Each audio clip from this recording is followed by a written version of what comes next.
rain drummed faintly on the roofs of cars, leaving blurred traces on the dark asphalt. In a narrow alley near an old warehouse, the police find a man's body. His hands are tightly bound. A terrible expression of pain is on his face. But the scariest thing is the black symbol carved on his chest. Investigator Alexei Gromov carefully inspects the crime scene.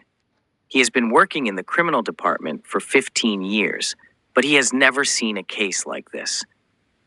The victim is a well-known businessman, Andrei Kornienko.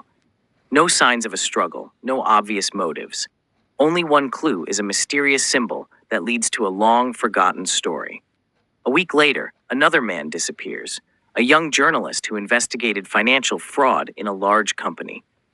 A few days later, he is found dead in the basement of an abandoned house with the same symbol on his chest. Gromov understands that these are not just murders. This is someone's planned ritual. The symbol on the bodies leads Gromov to an old sect that was active in Kyiv back in the 1990s. Its members were once accused of kidnapping, but the case quickly died down.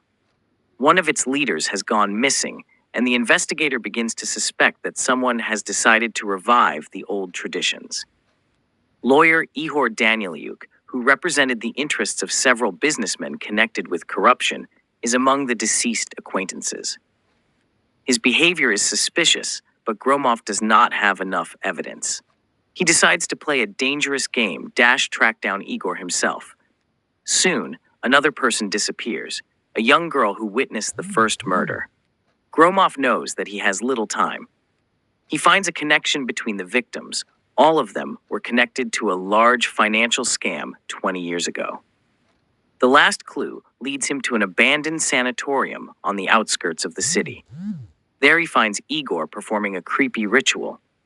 Gromov understands that he is dealing not just with a murderer, but with a man who considers himself a messiah.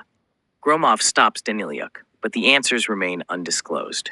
Was it really a continuation of the sect, or did someone deliberately frame Igor?